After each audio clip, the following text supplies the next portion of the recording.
Ma prochaine entrevue, je l'ai réalisée avec Isabelle Perdigal de chez Belle Bouclette, qui élève des chèvres Angora absolument magnifiques. Donc, moi, ce que j'ai tout d'abord apprécié de mon entrevue avec Isabelle, c'est d'en découvrir un peu plus sur toute la traçabilité de leurs produits. Donc, les chèvres sont élevées en Ontario. Ensuite, leur toison est envoyée en Alberta pour le filage. Puis, de retour en Ontario, c'est Isabelle elle-même qui fait la teinture des fils. Donc, c'est vraiment difficile d'avoir plus local comme produit et ça, j'adore. Ensuite de ça, ce que j'ai vraiment beaucoup, en fait, juste de découvrir ces produits, la qualité de la fibre, la finesse, la délicatesse, c'est vraiment impressionnant, le beau mohair de très belle qualité. Et aussi de rencontrer Isabelle, qui était vraiment aussi douce et délicate que ses laines, et qui visiblement adore chacune de ses chèvres, qui font un petit peu partie de la famille. Euh, Si jamais c'est quelque chose qui vous branche aussi, sur le site web de Belle Bouclette, en fait, j'ai découvert un site super bien documenté avec beaucoup d'informations sur l'élevage des chèvres. Donc, si c'est quelque chose qui vous parle, franchement, un très beau site à aller visiter après l'entrevue si ça vous parle.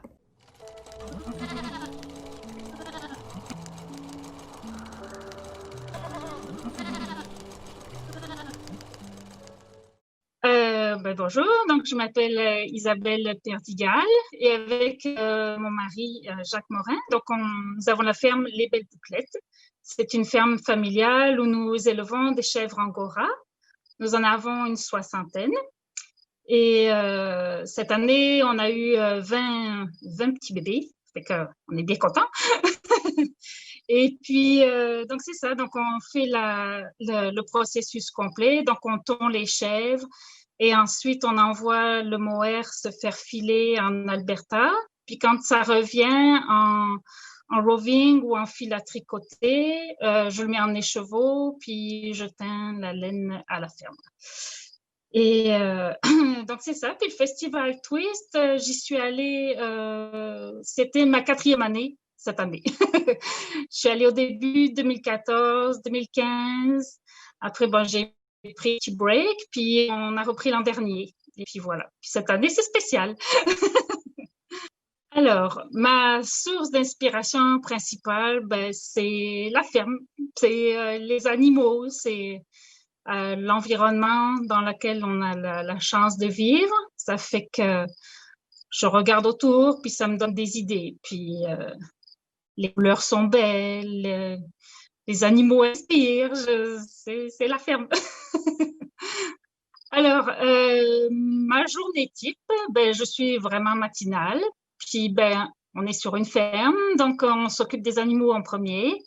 C'est ça, donc je fais ma tournée matinale. Ben, ça donne à manger aux animaux, les nourrir, donner de l'eau, s'il y a besoin, donner les biberons aux petits.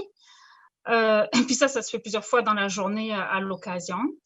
Ensuite, ben c'est ça va dépendre à quelle époque ça se passe. Après la tonte, il faut trier la laine. Donc là, c'est avant de les envoyer en filature. Donc ça prend à peu près, je m'y consacre à peu près 2 heures le matin, 2 heures l'après-midi.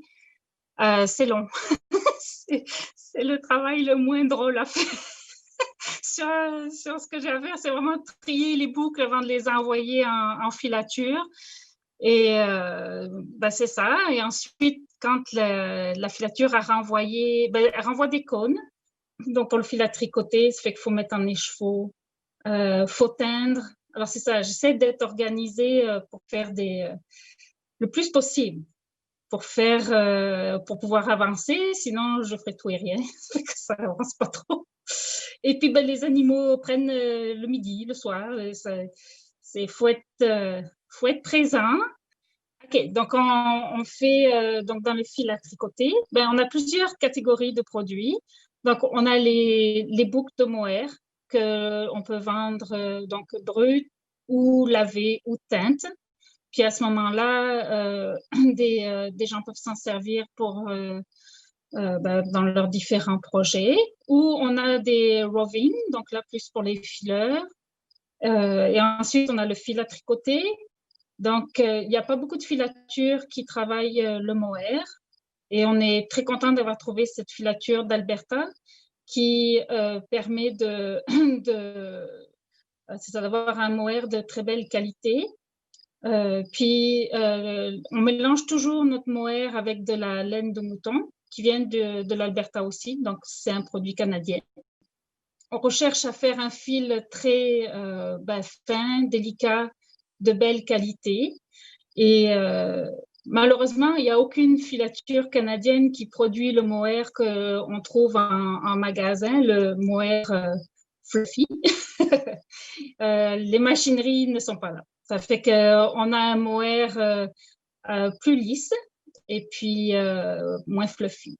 Des fois, ça peut être bien aussi, ça vole moins dans le nez. Et puis, mais c'est vraiment quand même de la très belle qualité. Et notre but, c'est vraiment de monter la qualité de notre troupeau pour avoir un mohair de très haute qualité. C'est ça, arriver à faire une qualité kid ou yearling, donc les jeunes, très jeunes, même quand nos chèvres sont plus âgées. Donc, avoir une très belle qualité de 3 ans pour que vous ayez un beau produit à la fin. C'est intéressant. Ça veut dire les bébés, ils font des fils plus doux que les parents? Oui, oui. Oui. C'est la nuit le jour, là. Ah Mais ouais. ils en ont pas beaucoup, donc ça coûte plus cher. C'est plus ça. Ils en ont peu et ça dure à peu près 2, 3, voire 4 tontes maximum. Ça va dépendre de l'animal. Ensuite, il y a l'ado, qui lui, c'est à peu près encore 2, 3 ans. Et ensuite, le jeune adulte et l'adulte.